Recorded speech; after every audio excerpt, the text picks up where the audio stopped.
What is going on, everybody? We're back. I know you missed us. The call-in show. We were going to call it the post-game overreaction show, off-season edition. I don't know what we're going to call it. It's the UGASports call-in show. I'm Paul Maharry, joined alongside Jason Budd and Ben Bachmann of UGASports.com. If you're wondering, whoa, this just popped up on my timeline. Nobody tweeted this out. We wanted it that way. It's like underground, you know? You gotta have our notifications on to get in here with the cool kids. We'll promote it a little later on down the road, but this is kind of a test run with the new crew here, Jason Budd and Ben. Both of you guys are up in Washington, yeah? No? Yeah, I'm right outside. Close. Yeah, Silver Spring, Maryland, right on the border. You guys hang out a lot. That's less than an hour from me. Yeah. You guys hang out all the time, so good to see you guys on the show together, you know? But no, guys, we're going to be talking about UGA sports and then also other stuff as well, kind of, might throw some Braves talk in there. Whatever you guys want to talk about, you in the comments, let us know what you want to discuss. Basically, we'll start it off kind of in a overall deep dive. We haven't done a post-game overreaction show or a call-in show or anything since the national championship game. So, Jason, I'll start with you. You do a daily recap every day. What is the kind of excitement, or is there still excitement around the program for folks that, kind of tuned away for a little while and they're jumping back into it now? It's funny. I think just judging by kind of what you see out there, specifically on social media from the vocal, it's probably a vocal minority, honestly, who are actively participating. Still excitement, but a lot of anticipation for next year. There are people I know who I talk to regularly, just alums, grads like myself, who they're a little concerned maybe about the defense. I think that doesn't go away as a Georgia fan. My wife, who's a Georgia grad as well, she's already kind of nervous about next season, and I'm just like, you can enjoy this for a little longer. I think maybe that just comes with the territory of being a Georgia fan, but at the same time, like this is something that hasn't happened in since 1980, and I think there's a lot of people still excited, but now that the page is turned, Kirby Smart's even said as much.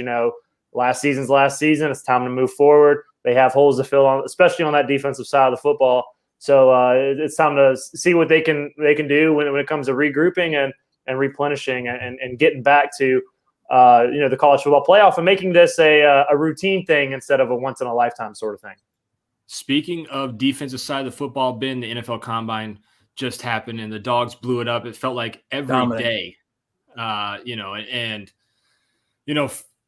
what was your biggest takeaway from that? Kind of like what Jason said, it feels like Georgia lost everybody on defense, but there's still a lot of guys coming back.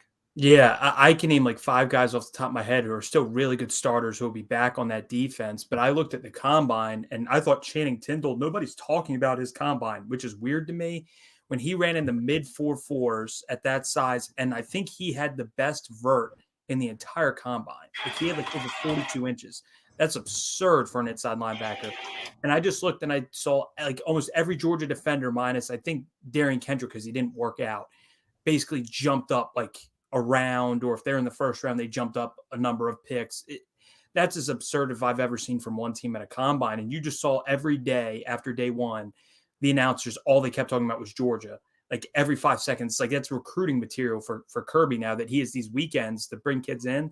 I mean, he'll just play videos of that the whole time and say, that's all you need is Rich Eisen. You just need Rich Eisen, commentary for those 3 days or 4 days there at the combine, because that's all that they were talking about. I watched most of it, and it seemed like every time somebody came up for Georgia, it was like, there's another guy. We haven't talked about this guy yet. Well, what does he bring to the table? And they dive into him. I think this draft, it's going to be one of those where Georgia fans are going to be upset at the fact that, all these Dogs are leaving, but at the same time, they have the potential to, get 14 guys drafted. It seems a little crazy to me. All 14 at the combine will get picked. I think Carmada is going to get picked too, Jake, because special teams guys are now getting picked late more the last couple years, and he can punt it over 70. I feel like he has a chance to do that.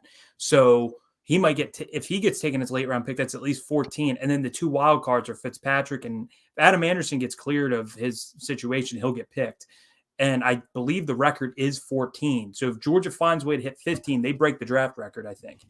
Yeah. One thing you mentioned, Kamara, like I look at the Falcons a couple of years ago taking Sterling Hoffrichter, who had no business being taken as a late rounder, and no disrespect to him, it's just the reality of the situation. And so if there's teams actually doing their due diligence like you think they do, and the NFL is so funny, like they really don't know much about special teams. Jake Kamara is a phenomenal punter, and so I do think he has a great chance of being selected. And so, yeah, like you said, Ben, they have a great chance of hitting that, at least hitting 13, I think, with his selection if a team decides to take him in the 6th or 7th round.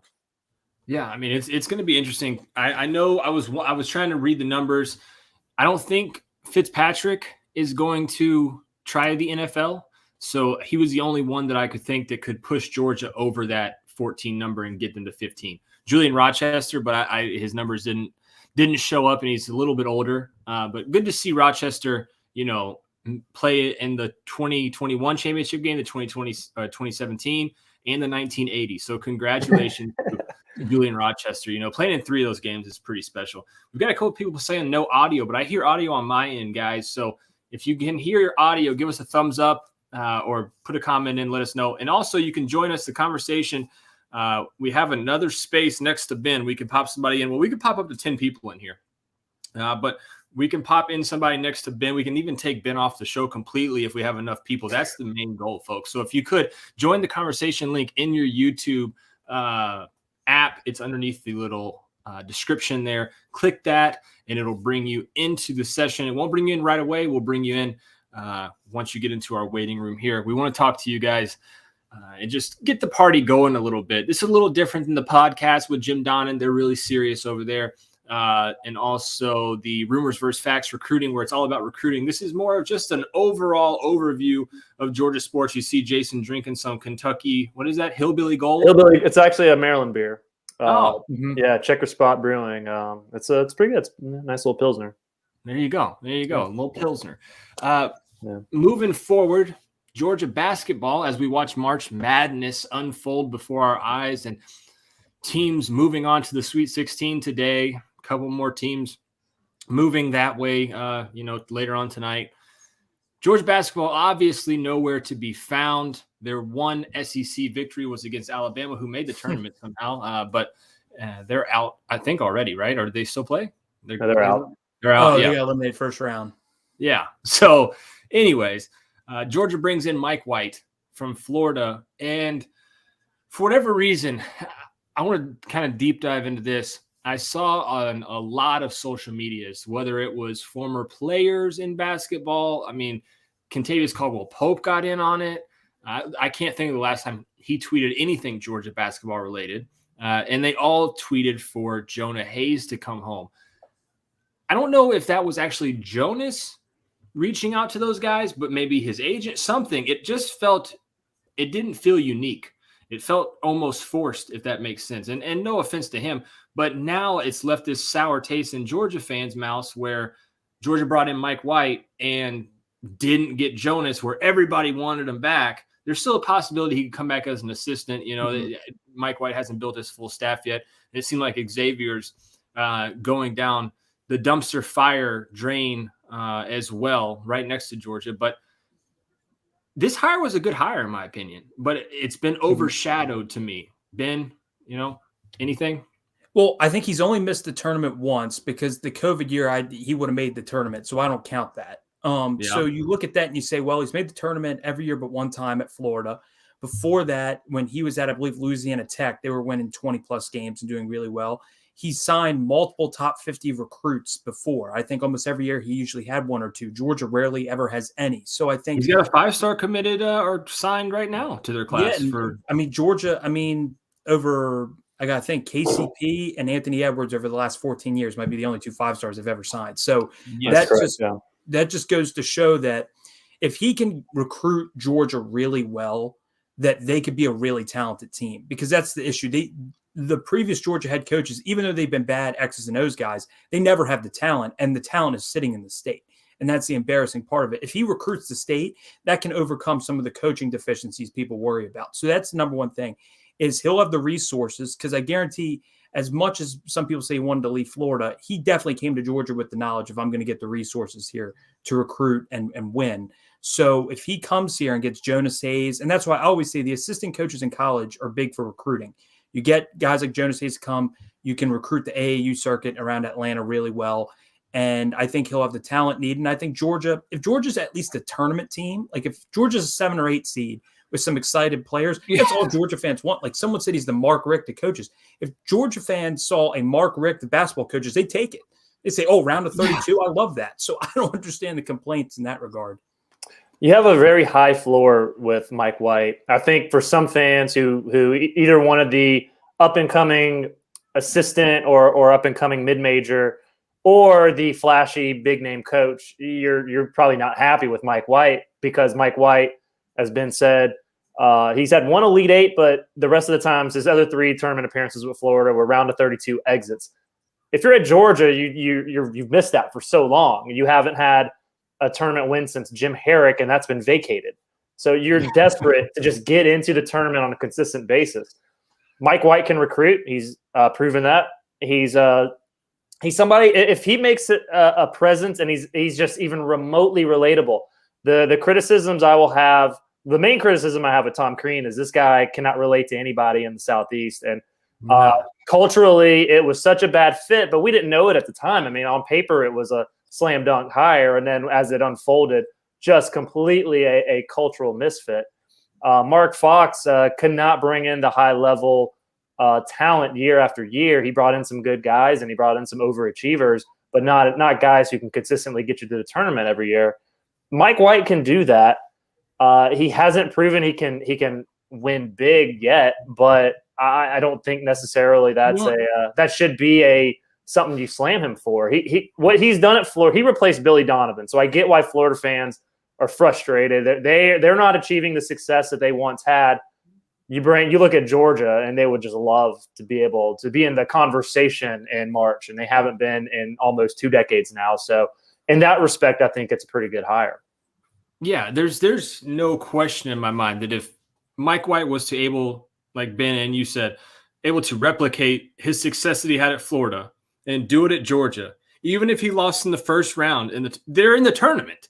Like, that's not even been a thing that we've talked about for Georgia basketball in so long. I mean, it's been, like you said, Jason, years since the last time that we even thought that was going to be a remote possibility. It took a tornado for Georgia to win the SEC championship, back in 2000, I want to say 8. But, 8. It's just one of those things where I think people need to buy into Mike White. And I'm not telling people yes or no, but go look at his track record. And I saw a lot of people on Twitter commenting, Florida fans commenting, saying, thank goodness they took him away. We can go get somebody else. Well, they just went and got an up-and-coming coach from San Francisco. Yeah. And Georgia could have gone that way.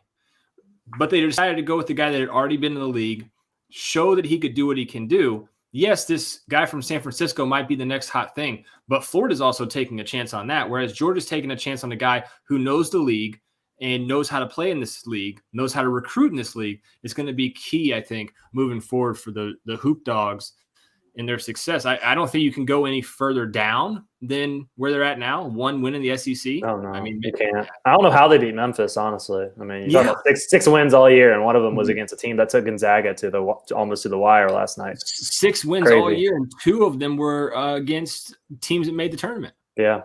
It's just kind of interesting.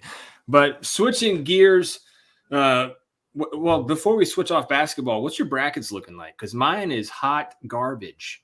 Well, Wisconsin right now is down 5 with 3 to go, and I have them in the Final 4, so that's not good. I have UCLA taking the whole thing over Arizona, so I'm going all West Coast here. Wow.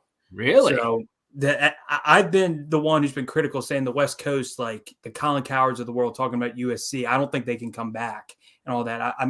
I'll get into it maybe some other time. Sure. I've been really harsh on the Pac-12 and the West Coast, but I'm buying them in basketball this year, so I'm buying all that stock. What's yours looking like, Jason? Yeah, not great. This is actually one of the worst years I've had in a long time.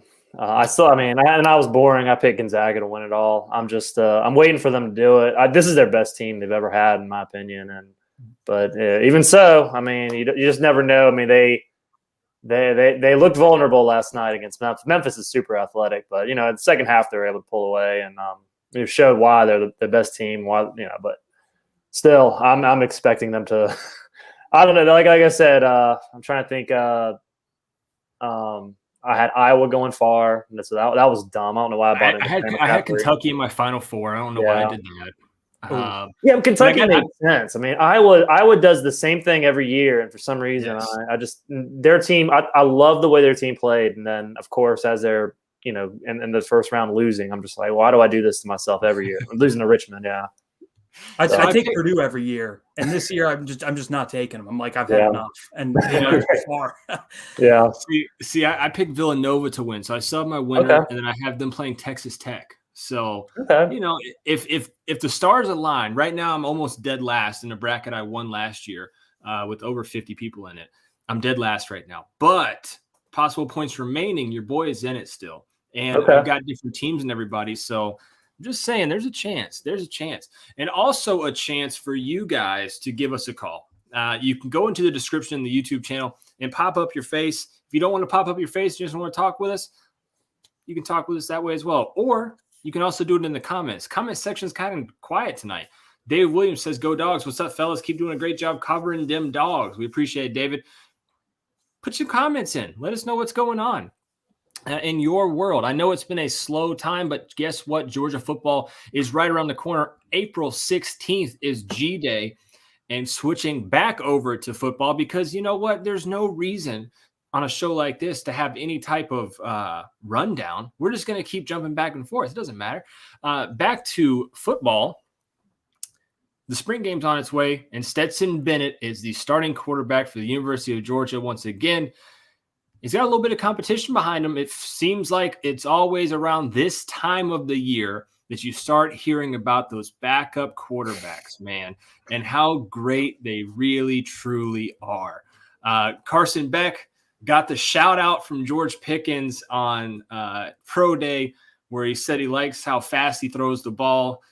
You're hearing reports of how good Brock Vandegrift's coming along and Gunnar Stockton. But at the same time, this is Stetson Bennett's team. What's going to be the biggest difference on – I'll ask you defense first, Jason, or I'll ask you defense second. Ben, what's the biggest difference on offense that Georgia fans will be looking forward to in the spring game as opposed to last year? I'm going to say this.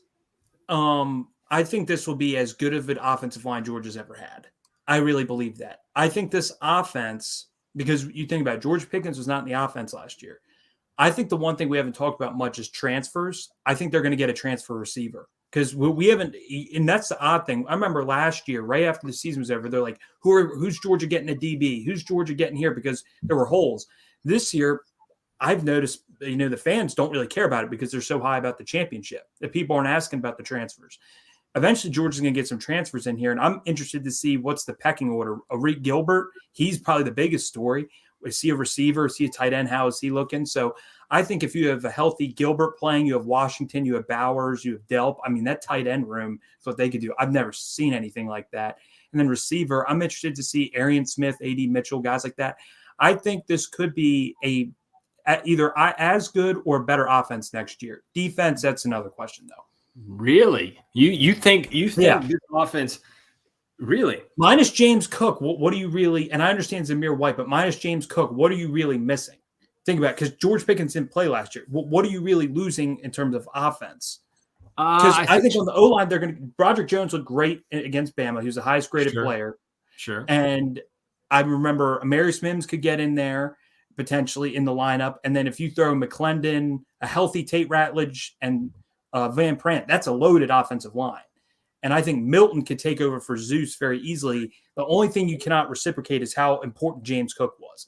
I think outside of James Cook, your offense isn't really going to be missing that much comparative to last year. I think Jermaine Burton could be a big loss. You're going to have to get – you're going to have to – and we've talked about this a good bit. You're going to have to get a transfer wide receiver, and I think that can come on and step up for you immediately, because you have guys, sure, it's kind of like in baseball where a guy's been on the DL for so long, you're looking forward to him coming back, and Dom Blaylock and Arian Smith, but you don't know what you're going to get with Dom. You don't know really what you're going to get with Arian. If those two guys can show up in spring ball, maybe you don't need that transfer wide receiver. But at the same token, if those guys still kind of have those nagging injuries, well, guess what? I mean, you're looking a little thin at wide receiver. Yes, Kearis Jackson's back. Yeah, you have A.D. Mitchell, Ladd McConkey. After that, guys, I'm looking at the depth chart. Rosemary-Jackson's coming off of an injury as well.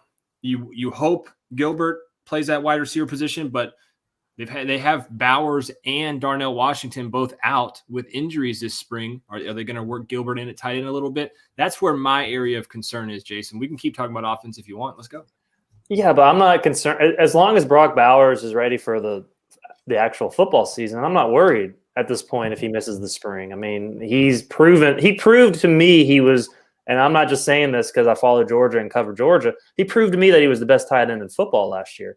And he's essentially a receiver who can also perform tight end duties. So he's your number one option in this offense. So how they shape out the receiving position is, I don't want to say irrelevant, but it's secondary, because as long as you have a healthy Brock Bowers by actual football season, which he should be, it's a shoulder injury, a labrum.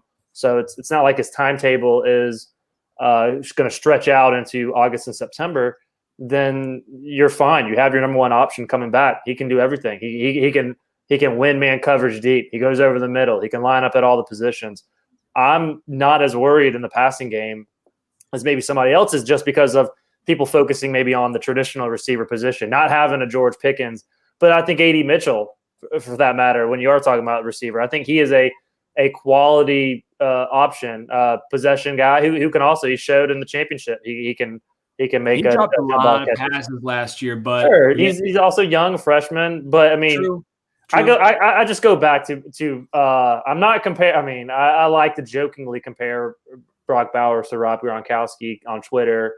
I mean, it's kind of close. Well, yeah, but I mean, like you're talking about the greatest, top two. I'm not gonna say he's better than Tony Gonzalez. Brock's more athletic. Yeah, Brock is probably more athletic. Not as big and physical, but more athletic. One of the top two, one of the top two tight ends in the game. I just mean in terms of like being able to play being able to be a receiver and having those mismatches against corners, and then he can go, and do the regular tight end duties too. I'm just not as concerned in the passing game. Stetson Bennett loves him, so I mean he's the guy in that offense. He's the number one option in that offense moving forward. If you have him and he's healthy, I think as far as Georgia's concerned, you're good to go. The one guy I'll mention also, to Ben's point about losing James Cook, is Kenny McIntosh. I think Kenny McIntosh steps into that role. I did a story a while back on him talking to his high school coach, and that's really, he did a lot of that back then. He just kind of happened to work in behind Cook as the passing option, as a running back in this offense. I think he'll do a lot more of that, being somebody who can split out, catch passes. And be a more versatile option, kind of being that you got 1A with Kendall Milton, 1B with Kenny McIntosh. I think those guys will complement each other really well in this offense. So I'm with Ben. I really don't see much of a drop off. Okay, but here now we're going to flip it a little bit. Here's the thing: Georgia's defense last year helped out this offense tremendously. Can we agree with that? True. Yes, that's true. So now you're going to have to rely on Stetson a little bit more. You're going to have to rely on this offense maybe to have to put up more points than other teams. They're not going to be able to just stop playing at halftime and then run the football. Paul, but here's the thing. Stetson will either look better or he'll get benched, and Georgia fans will get what they want. They got a title out of him. So either way, it's good when you look at it from that perspective. Okay? Seriously. So, but do you think he plays bad? You think there's a world where Stetson Bennett plays bad enough to where he gets benched after winning the championship? I just don't see it. I mean, if he's that bad, if he's terrible, yeah. I mean, they would have to make a change, because you also look how bad is bad? How bad is bad? I mean, if they're struggling to beat other teams on their schedule this year, 100%, they should be able to still win every game on the regular season schedule. Oregon's probably their toughest game, and it's week 1, and Oregon has to travel cross country to Atlanta. Like, That's how easy their schedule should be. And if Stetson struggles with that, and you have a guy like Brock Vandagriff, if they think he's that good and they're like, okay, Stetson's struggling, they'll throw him in. Like, you have to, because at that point, Stetson's only going to be here one more year and he doesn't have an NFL future. It's not like, and they already got a championship out of him. So I think if he's that bad, they'll make a change. Now, if he's average, yeah, they'll probably keep him in more. But if he's throwing like if he looks like he did against Florida this year, they'll pull him. I 100% think they would. If they felt like he would jeopardize their chance of winning a title. Because the defense this year, I think, is going to be obviously a little bit worse, at least early in the year, because you look at inside linebacker. I think over the course of the year, they're going to get a lot better there, as well as off the edge. I think Nolan Smith, over the course of the season this past year, got better and better. So I think over the course of the year, they're going to get a lot better on defense. But it's really about the first 6 games for me, because I think by the second half of the year, they're still going to have a top 5 defense. First half of the year, I don't think so. So that's the big thing, because I said they have 5 really good proven starters coming back. Chris Smith, Ty Key if he's healthy, Ringo, Carter, and Nolan. And then if you want to throw Robert Beal in there, you can throw him in there. So that's really good. That I think a lot of people act like there's like all the starters are gone. There's still 5 or 6 that are still there, and they have a lot of talented kids that are going to be coming in, and potentially they have 3 spots they could take for transfers if they want. So if they want to add depth, they can do that. So I think the defense will still be good. It'll just nowhere near be as elite and will struggle early, but by the second half of the year, it'll be good.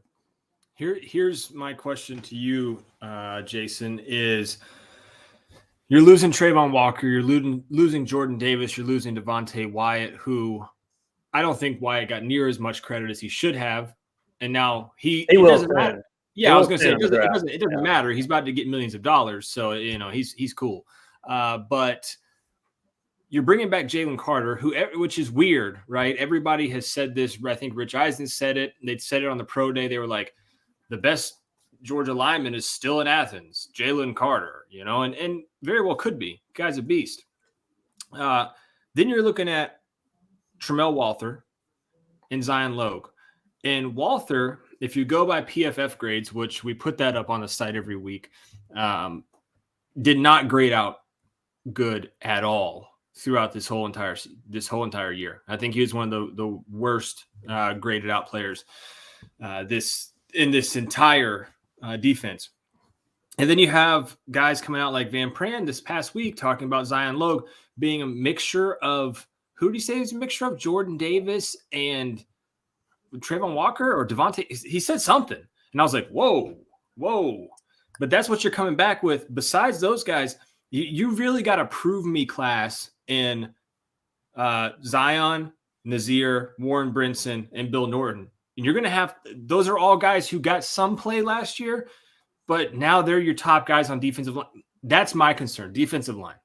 Yeah, I mean, but I think that the fact you have Jalen Carter coming back, that's huge. And, I mean, people were talking about that as early as the first few weeks of the season, that Jalen Carter might actually be the better of the defensive lineman on this roster, even though he wasn't even eligible to enter the draft. So you have him back. I think this is a great opportunity for some of these freshmen.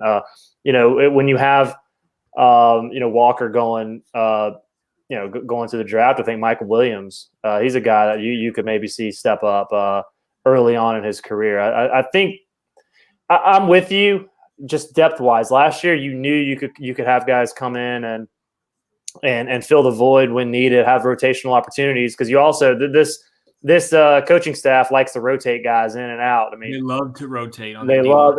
Jordan Davis, for instance, he's I want to say every week when I would check the PFF grades or the snap counts, I should say, every time I checked, you're looking at like 50% snaps per game. And yeah, a lot of it had to do with they had blowouts, you take them out, all that. But you see the rotational numbers. I wonder if they're going to be able to do that this year, just due to sheer bodies. But I still like the talent. Oregon will be a good test. They'll run even with Dan Lanning. You expect them to run that up tempo style. I'll be interested to see, kind of how they shift their identity. But traditionally, obviously, high octane offense. So I'll be interested to see how Georgia rotates that D line. But I'm not worried about the inside linebackers or linebackers that much, Ben. It's the D line for me, Are you cool with the D-line as it stands right now? The one guy who I'm oddly really high on is Nazir Stackhouse. I remember, and I know it was the UAB game, but he looked really good there. And I think he can be the nose tackle. Nowhere, like, I'm not expecting anyone to be Jordan Davis or anyone like that. Like Jalen Carter, I expect to be better than all those guys because I already think as a talent he is. And I think that's universally a known take. But when you look at, I think Zion Logue and Nazir Stackhouse would be the guys to play the most, if you had to ask me early, because they've gotten the snaps and they've looked the best rotating among the unproven guys. And then I think Michael Williams, if he's playing Trayvon Walker's role, I don't know if he's an outside linebacker who's going to play Trayvon Walker's role. If he plays what Trayvon did, he can flash early. I mean, he's already getting buzz in the spring, and he dominated the I think it was the Army game. Like, nobody blocked him. So you have him. Marvin Jones is like the best edge rusher. You get a guy like him. I mean, that's big. And I think Kristen Miller, nobody wants to talk about. I think he could be the next, like, Devontae Wyatt for Georgia in the long term, not next year, but and Bear Alexander, they signed him. So they signed a really good trio there. They're going to be freshmen, but I think over time they're going to play a lot. So I think this year it's going to be about guys like Logan Stackhouse, but I think long term they already have their D linemen to set the next stage. So that's a good thing. What about the defensive backs? We haven't talked a lot about those guys, with Kendrick and Lewis both leaving for the draft. Hopefully I think Kendrick will get drafted. Drafted, yes. Yeah, I don't think he'll go as high as we thought. His numbers weren't that great, but Lewis is a guy that really made a mark. He's moved up to, I think, first round in some mock drafts. He might be one of the top safeties taken off the board. But coming back, as it stands right now, Christopher Smith, which I think is a good move for him. I don't think Chris gets drafted this year, but if he has another pretty decent year, I think he does maybe move into that conversation of a draftable player. So good for him. You also obviously have Ringo coming back as your starting corner, and then opposite of him, that's where it gets a little dicey. You have Dan Jackson back; he'll be back, and then you have William Poole as well. I feel like I'm forgetting somebody though. Why am I forgetting somebody at corner? Tyke Smith. Yeah. So that's the thing. I think Tyke Smith, if he's able to play star, maybe you move William Poole to safety, and then Dan Jackson's your backup again. I don't know if you want to go into the year with, Dan Jackson as a starting safety. I would assume we can all agree. God bless the kid, but that's just kind of the situation. I still remember in that spring game when Darnell ran over him, and I was like, dear God, I hope that kid's all right. And it ended up being Dan Jackson. And he ended up playing. I mean, he's got a billboard. I live in Flowery Branch, right? And he's from Hall County. He's got a billboard right by my favorite taco joint up the road, man. I mean, he's good for him. Get that NIL money, yeah. Well, David Daniel. Nobody's talking about David Daniel. Dude, every time he's on the field, I just feel like I saw him, I think it was the Vanderbilt game and some other game. He just hits so damn hard. Michael Rowan says dirty. I'm interested to see if he gets in there at safety. And then corner, I mean, Georgia's really young, but they're loaded at corner. They're just really young and inexperienced. Nyland Green is another corner that I'm interested to see this spring, how he comes along. There's been mixed reviews since he's been on campus. I thought his high school tape looked really, really good. It seems like it hasn't translated that well over to the college level. But I still haven't – he's not on my write-off list yet. David Daniels, another one, I think, Ben. One that we should watch, Malachi Starks. Kamari Lassiter is a plays a lot. Yeah, he's a silent but kind of violent corner, if you will. Like, you don't talk about him a lot, but then you're like, whoa, he got in a good bit last year to be a true freshman. And normally that doesn't happen with Kirby, especially at, corner. So Kamari will be an interesting one. Javon Bullard's another one.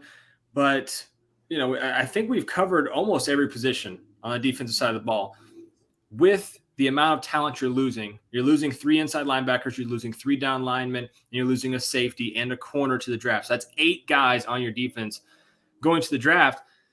I think they've done about as good a job you can as restocking the pantry. The only concern for me, guys, and I've talked about it, and we'll continue talking about it on these next couple Sundays coming up as we get more practice reports and things of that nature, is the D-line. Who's going to be that guy that steps up next to Jalen Carter so he's not having to get double teams? Or are they going to do something different to where they start rushing edge guys a little bit more? And, I don't know. That's my only concern. But again, you're coming off a national championship, and then next year, your toughest game is against Oregon, and after that, it's pretty much a cakewalk to go undefeated again. You almost have to beat yourself. So all these things can be worked out, I think, in my opinion. 100%. Yeah. And they should be the more talented team than Oregon on week one, even with the losses that they've sustained. So we got a question in here from David all Williams. right. Says, do you think Tresman Marshall will finally make the starting rotation? Rotation or starting? Because I don't think he's starting. No, I don't think I he's think starting. Georgia.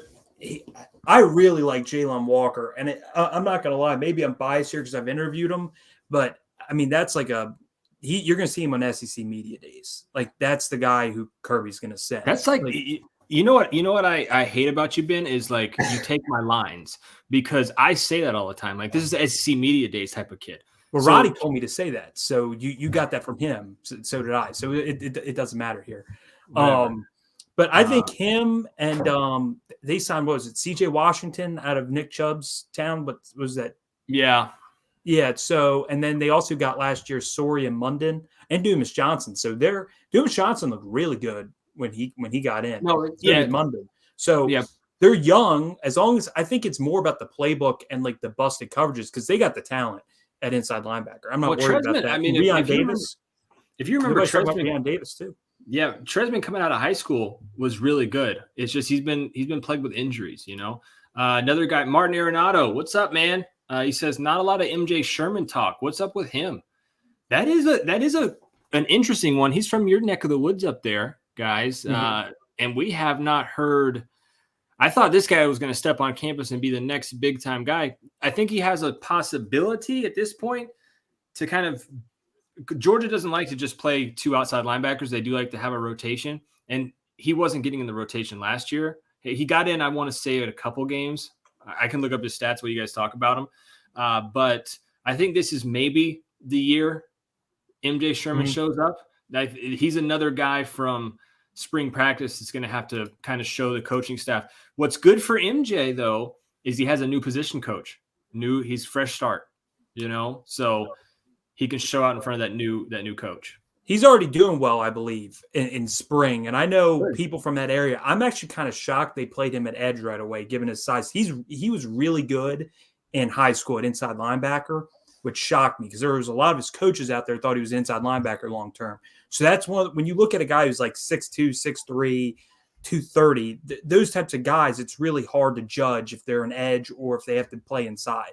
Like, look at Quay Walker. Quay Walker looks like a prototypical edge guy, but he has the skill set to play inside, and that's where they put him. So he's one of those guys where it's kind of like there's a lot of tweeners, and that's his issue to me. Like, that's also the big issue with Nolan Smith, where he was a number one recruit coming out, and he hasn't had the big production because he's a little bit smaller. If they move Nolan, and I think he is naturally a pass rusher, Nolan Smith, so I wouldn't put him as an inside linebacker. But if the NFL came calling and saying, hey, we need Nolan Smith to play there, he's good enough to play there and be drafted there because of his athleticism. So that's the thing with MJ is I don't know long-term if his position is truly where it's supposed to be. I don't know that answer. As far as MJ, Jason, last year he played in 15 games. A lot of it was on special teams. Right. And then 2020, he also played in 9 games. So MJ will be a true junior this year. One of those possible that he's going to have to nut up or shut up, if you will, because it's your junior year. You're coming out as a 5-star. This is the time to kind of start making your money, I would think. Yeah, and if not, you wonder, okay, hypothetically speaking, if he comes out of the spring and he's still where he is on the depth chart, does he leave? I mean, if you're not getting the reps that you want at this point, I mean, there's some guys, in recent memory, Nate McBride comes to mind who sticks it out all the way, but I mean, those guys are rare at this point. If you're not getting the reps and you can't move up the depth chart, then what are you doing at this point? You have the luxury of going wherever you want. So I think MJ Sherman may fall into that camp when it's all said and done. If it doesn't happen, if he doesn't have a good spring, I totally agree with you. If he's one of those guys that we don't hear a lot about in the spring, MJ could be one of those guys that ends up leaving. Ryan Davis could be another possibility there. you're going to have more attrition, guys. It's just you're going to have more attrition. And there's a couple guys that you go down this list and say, okay, yeah, this guy looks like it. Nah, maybe this guy. There's going to be some out there. Martin brings up another good point. Does Clay Webb get a chance as well with the new position coach? I don't know. I didn't see him in the picture with Stacy. How do you say it, for the love of everything? How do you say this man's last name, Jason? Searles. Just roll with that. Yeah, just roll with that. Searles. I don't know. When I read it, it does not read like that to me. But yeah, Paul, say Clemson's quarterback's last name. No, I'm not going there. I don't know who their quarterback's going to be. It might be a competition up there. People just call him a ukulele at this point. It's like, that's definitely off. I don't want to assume. Makes the ass out of you and me. I don't want to do that. They might have a quarterback battle up there, Ben. And who am I to say who their starter is? As far as Clay Webb, I didn't see him in the picture with Stacy Searles unless he was maybe using the bathroom or something. He wasn't in the picture at the Classic City Eats when he took all the offensive linemen out to eat. Man, Clay Webb, to me, I will probably never see a more dominant lineman at camps, rivals camps. This dude was lights out, guys. And neither one of you saw him at camps. No, he never lost a rep. I mean, I watched every one of his reps. Roddy became infatuated with him because he read books, and Roddy likes to read. And they connected kind of nerdily, if you will, and did like a book club together. But he never lost a rep. And I was like, this guy's going to be Georgia's starting center for 3 years. He's going to go to the draft, and then he's gone. He's going to graduate. We haven't heard anything from him. So I don't know about Clay Webb. He could be another one. And I hope for Webb's sake that he finds, if it's not at Georgia, he finds a place, because he really does have talent. I think if you look at him, though, he's probably a little tiny compared to what Georgia's offensive line is now. So it might be why he's not seeing the field so much. And that's my take on Clay Webb. I wish him all the best. I hope that he can, maybe shoot up the depth chart. But like Ben said, the offensive line is completely stacked. And it seems to me that Clay Webb has been passed over. Ooh, Mike Brown's upset, guys. He said, why are you leaving Chaz Chambliss? Why are you leaving him out in that linebacker room? Why aren't we talking about Chaz, Ben? This is your fault. Oh, damn. Chaz Chambliss nearly murdered a man in that Michigan game. Yeah, he did. Yeah. Oh, my God. He actually, and I think it was one of the games, Coach Donnan called his sack. I think it was Tennessee. I could be off on that. I think he got sacked in the Tennessee game. When he was in, he looked good. So I'm liking Chaz Chambliss. I think he might be a sleeper to get a decent amount of snaps this year. Like I said, guys, there are backups, Jason. They like to rotate those outside linebackers, and Chad got to get in last year a good bit. 6'2", 250. I remember interviewing his coach doing a coach's corner, and he says he's a lunch pail kid. Literally brought a lunch pail to school and had like a thermos full of coffee. I believe it. In senior year. Yeah. So, he might be a guy. Yeah, and he looks the part of that classic overachiever type. Who you mentioned 6'3", 250, but I think when you look at him, you're like, is he? Does he have what it takes? But some guys they just have that work ethic that they're able to do more at the college level than maybe what's expected of them. They have a chip on their shoulder, and I think Chaz Chambliss, the way he plays with that motor, you saw it on special teams. I mean, he was awesome on special teams, and he made the most of his reps last year. So we'll see how much time he gets in the rotation this year. Definitely be something to see. Don't know how much he'll play. Don't really think he'll be in that for sure too deep discussion. But we'll see the number of reps he gets as a rotational player for sure. Guys, we've got about, I'd say, 15 minutes left. That'll make us an hour show, and that'll be good enough for us to get paychecks this month. So, Ben, Jason, what are you most looking forward to? Spring practice is about to get underway.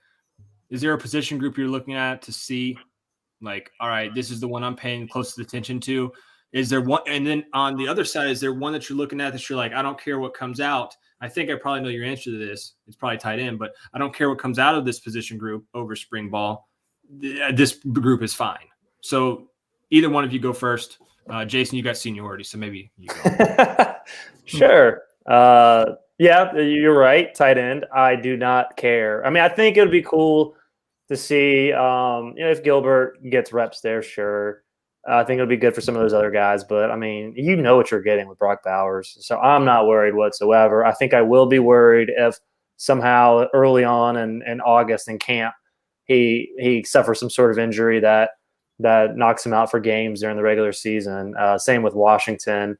I'm just not worried at all whatsoever. So good there. We'll go back to secondary. I think cornerback, opposite of Ringo. Who will it be? Will it be Kamari Lassiter? Will it be Nyland Green? Will it be one of those other guys we mentioned, Bullard? Will it be one of the freshmen such as Singletary? I think you've got so many guys at that position who can vie for a starting spot. So I got a lot of attention paid there. Obviously, the freshmen that aren't coming in, I mentioned one of them. They won't be there in the spring, so you can't really see him play. But I'll be interested to see who can lock down one of those spots, and then I'll throw in inside linebacker too. I mean, hell, there's three guys have to be replaced. so you look there, but I think I'm really interested in corner. But now it looks like Ben, oh, there we go. We've got Ben back. It looked like blurry for a minute. Yeah, you look like you were in witness protection when you're about to there. I saw that Johnny Ball game claiming I was his son, and that just I mean, well, I was going to say number 2 quarterback and inside linebacker. What's the rotation? I would say corner or quarter. No, I said quarterback. Who's the number 2 quarterback? Okay, corner. Actually, that's interesting too because there's a lot of good freshmen. You got 3 that are basically 5 stars coming in: Humphrey, Singletary, and Everett, and then you have Nyland Green and Lassiter. Bullard played a decent bit, so that's interesting. And then inside linebacker, I'm just interested to see what's the pecking order because there's a lot. There's like 5 freshmen, sophomore inside linebackers that are good, and then you have the elder statesmen of Marshall and Davis. And then I'm interested, like everybody, the number 2 quarterback, where there's going to be fans that are going to be bitching about that, every single day about Beck and Vandergriff and even Gunner. So I'm interested to see who steps up there to be the guy right behind Stetson.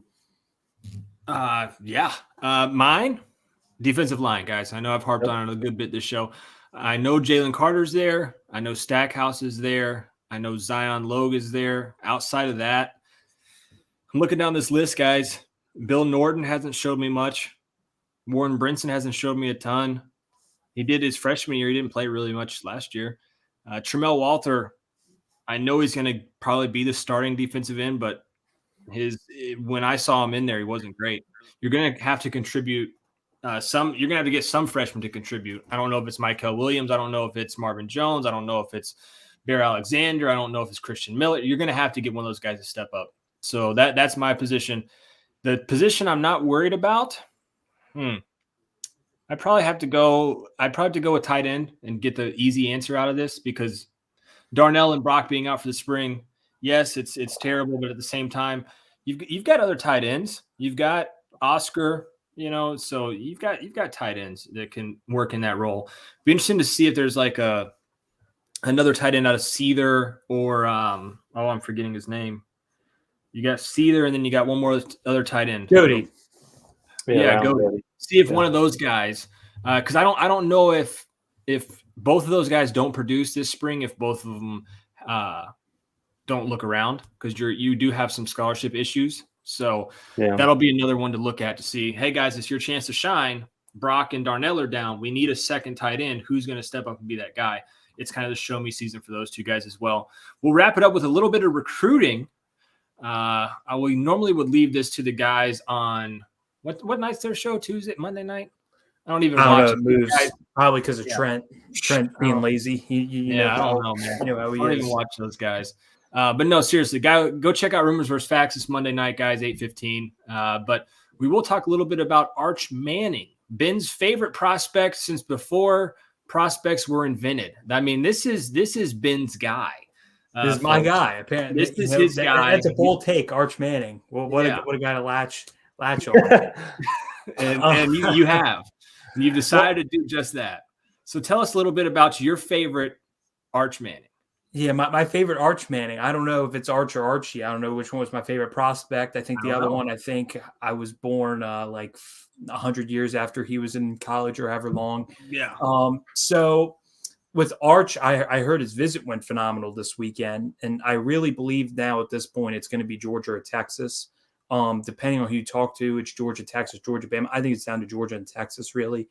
Bama, there's a quarterback that decommitted, which I don't think this was talked about much, from A&M named Eli Holstein, who's now looking like he's going to end up at Alabama, is the favorite there right now. So it's looking like Bama's folding out. Ole Miss seems like they're starting to recruit other quarterbacks really hard. So it's looking like it's going to be Georgia or Texas. And those are the two schools he has planned visits to. So I think this is one that could wrap up by May or June. And me and Blaine Gilmer, who, if you subscribe over to UGASports and check out The Vault, he has a really good post you probably want to see on that. Both think that Georgia's in phenomenal shape for him right now. And pulling him could be huge because I think that can help you get a lot of elite receivers to come in. It would be a boost to their chances there, as well as some of the running backs, especially you look at guys like Jalen Hale and Reuben Owens and guys like that. There was an article, Jason. It was done by another organization. I think it was Stuart Mandel put out, but they didn't put out the name and said that there is a college prospect that is worth, I think, an $8 million NIL deal.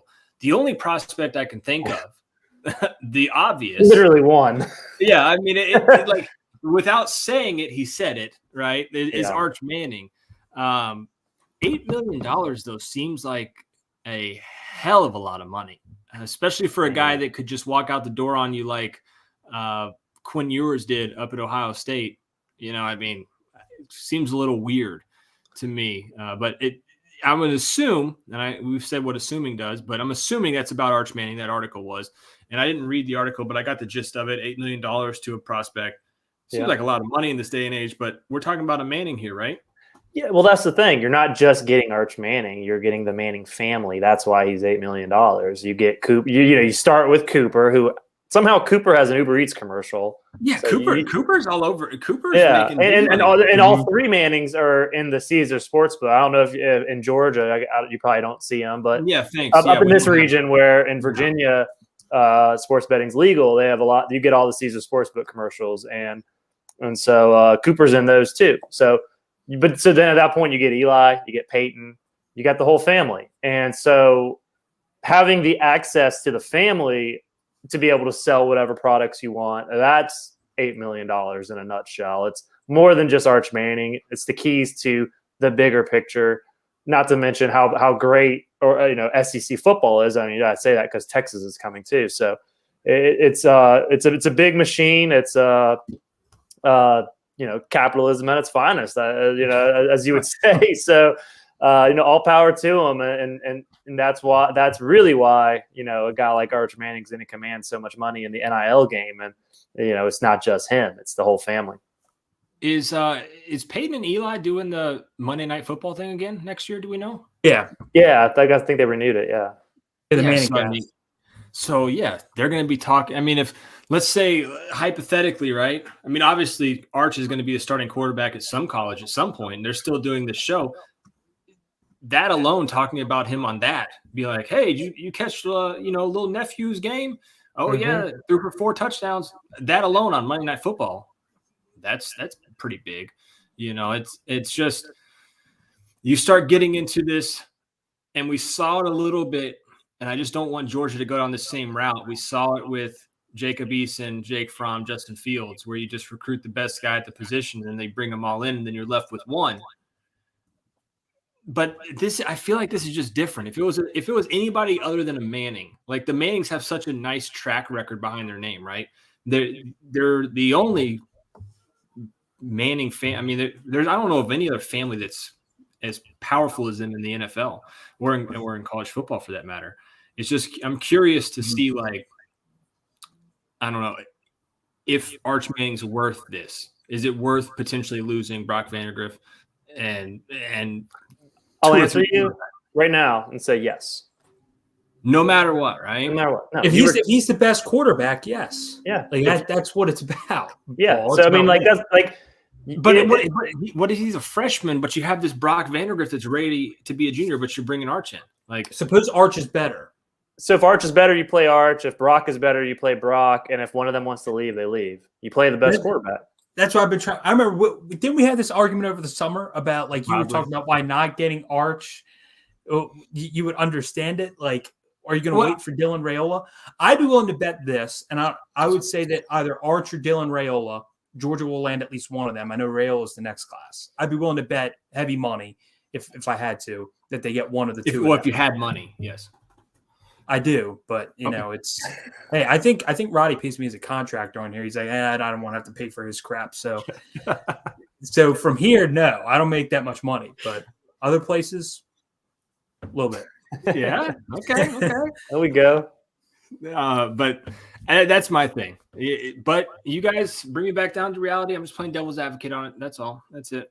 You lose quarterback after quarterback. Gunnar Stockton, Brock Vandagriff both leave. Stetson Bennett after this year. You're left with Carson Beck and Arch Manning in your quarterback room. You're a little light. That's all I'm saying. Well, yeah, but I mean, when you go back to the Fromm Fields thing, I mean, you didn't expect Fromm to leave, especially after his junior year. You really didn't expect him to leave. I mean, true. I thought it was a pretty bad decision on his part. And then that's kind of where you end up with Stetson Bennett. But that said, a guy like sometimes you miss on guys. I mean, Carson Beck hasn't proved to be a starting quarterback yet. Not every quarterback pans out. What you want to do is you want to hopefully they haven't. And this is going to sound weird in a way because Kirby took over in 2016. He got Jacob Eason, and then he got Jake Fromm, then he got Justin Fields. In a weird way, the middle guy being the one to be the starter kind of put this weird thing in motion where Eason leaves and then Fields leaves. The more you recruit, the more you add to the room, the guys who leave won't matter because you'll still have guys in the room to be able to – I still think it's too early in the process. The fact they got a national championship despite the quarterback position is crazy. With the walk-on that came on when all these guys were here. That is actually like phenomenal if you think about it. They still got a national title despite all of that. But the more and more that this train keeps rolling, especially in recruiting where they are getting good quarterbacks to add to the room. You talk about Brock, you talk about Gunnar. Now you're talking about Arch Manning, possibly adding him. But even if you don't get him, you're probably still going to get a decent quarterback. Raiola next year. I just think that like down the road, it's not going to matter when guys leave as much as it did with when Eason and Fields ended up leaving so shortly into their tenures. Yeah, I can be what's the word? You guys can bring me to that side. I can play ball on that side. Also, Paul, this is the thing. When you look at like Brock Vandagriff, for example, I think of Gunnar, Beck, and Brock. I think Brock's the most talented. The issue is the offense he came from at a high school. It's a huge transition, like compared to what Beck and the others came from, because he was running all of like 10 plays. And I know that's been his main struggle was the playbook, was getting accustomed to the playbook. He has all the talent to make the throws, and he's the most athletic, and he has the strongest arm. Like he has everything. It's just more of the playbook and the mental. If he gets that down, I really think it would be hard to keep him off the field this year. But that's the big thing that's hard to tell because you look at a guy on film and be like, oh, this guy's all world, but the mental thing you just don't know because high school it's way less. So his transition's been greater. Plus the competition he faced wasn't the greatest. So that's a huge step up. So that's the thing with him. And with the Mannings, though, look at the knowledge he has from his uncles and his grandfather who's named after. It's going to be an easier transition for him. So that's why I don't think it's going to be like Arch Manning sets up. We have to play Arch Manning. Kirby's made some to the fans with the whole Fields thing. He's not scared to play a guy that fans don't want. Stetson. Because he always does that. It seems Stetson's the best example of that. Yeah. So I don't think that's the worry. I think, and also if Brock Vandagriff looks at Arch Manning without him ever even stepping foot on campus saying, oh, he's committed, I'm leaving, or Gunnar, or they do that, that says a lot about them in a way that they're like, okay, I'm looking at a high school kid and I'm dipping before they even get on campus. That says a lot too. I don't think they'll do that, but they're going to compete. And I think Kirby's going to play who he thinks is the best quarterback.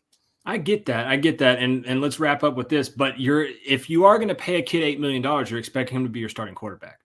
I don't think Arch is going to get $8 million. Okay. The family's worth hundreds of millions. Eight over 3 years, maybe not 8 and like. Sure. I think it's the kid who's going to go to Tennessee.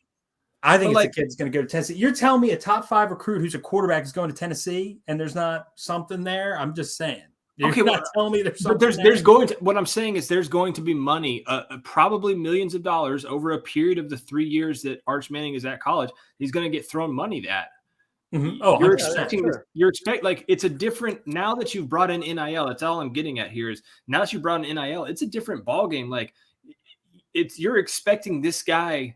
That's like Ben, you're playing for a rec league softball team, right? And you guys just go out there and drink beer and you hang out on Wednesday nights. But now one of your buddies has decided to bring in former Maryland pitcher and first baseman Joe Jominson, who just hits home runs every time he gets up to bat. But you have to pay him. But then you expect to stay at first base, Ben, but you don't get paid. You're just out there drinking beer. This guy's going to take your job. You're paying this guy now. I know that, but look at what happened with Quinn Ewers. Look what happened with him at Ohio State. He went, but he also skipped his senior year of high school. Like it's a little different. But he was still like, if you looked at the rankings and how he was billed, as talented as Arch, he goes up there and CJ Stroud's like, no, you're not taking my job, and then he dips. Right. Coaches don't have the time. You know, they don't really have the. What's the best way to put it? You could, in theory, have the greatest job security.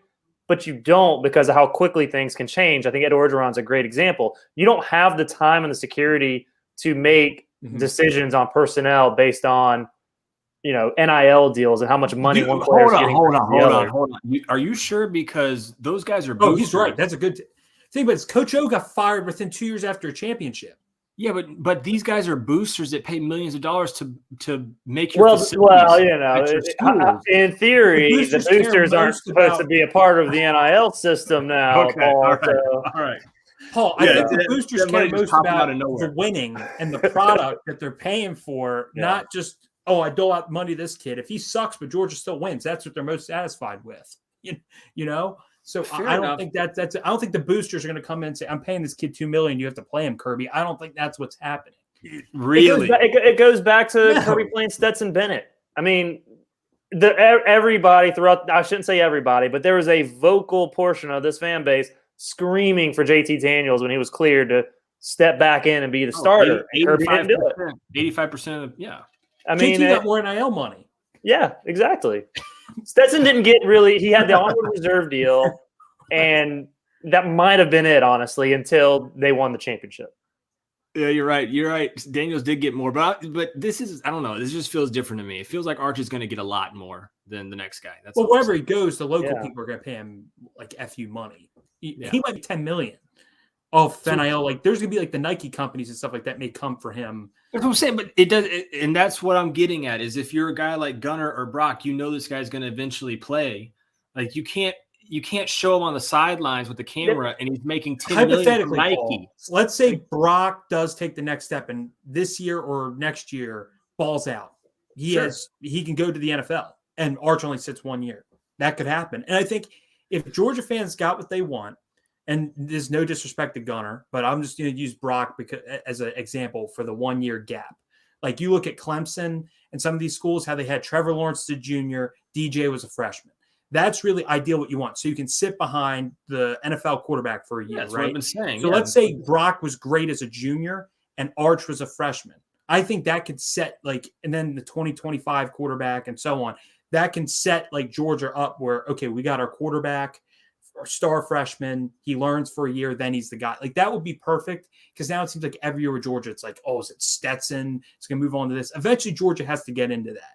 So they have they can feel safe about who they're going with for the future. Instead, we're talking about all these 5 stars, and it's Stetson, Fleming, Bennett, the 4th that will be the starting quarterback at Georgia. And guys, we'll wrap that up with this portion of the UGA Sports Call-In Show. We didn't have anybody call in, so I don't know what we're going to call this show if you guys don't call in. We appreciate the comments rolling in, guys, and you guys coming to watch us late. We will be on every Sunday around 8 o'clock from here until I don't know when. It kind of dies down at some point in May. So we'll be on for a little while talking to you guys just about random stuff. Next week, we'll maybe bring up more March Madness for you, and we'll see about Georgia basketball. Maybe there'll be some assistant coaches hired for Georgia basketball. Maybe one of them might be a Hayes. I don't know. Throwing that Maybe out Dan there. McDonald. Who knows? Who knows? Yeah, you never know. But guys, pleasure working with Jason Button, Ben Bachmann.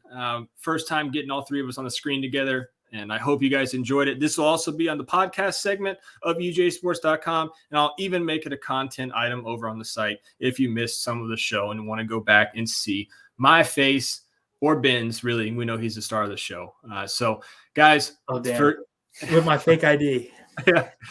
Is that a Stafford shirt you got on? Oh, yes. He's elite. Oh, that's great. There you go. So I did rep Georgia on the show today. He's elite. His AT&T commercial is pretty funny. It is. I enjoy that. Yeah. If I was a Detroit fan, I'd be like, yeah, I'd be pretty. they're cursed. If I was a I would be angry. I would reject going there. I mean, think about if you're Jared Goff. Like, ugh. If you were a number one pick and Detroit called, would you say, no, I have a bad history up there, but I'm not going to go. I have a bad history. When was the last time you came up there? I've never been, but it's just I've had a really rough history with Detroit. Like, cold weather. Their fans are already sending me death threats, already knowing what's going to end up happening. Yeah, Right. I'm passing. Well, we're going to pass on this show, guys. We appreciate you so much for joining us. I'm Paul Maharry, Jason Butt, Ben Bachmann, UGA Sports Call-In Show every Sunday, 8 o'clock. Please join us. If you liked it, hit the thumbs up button, comment, like it. What else?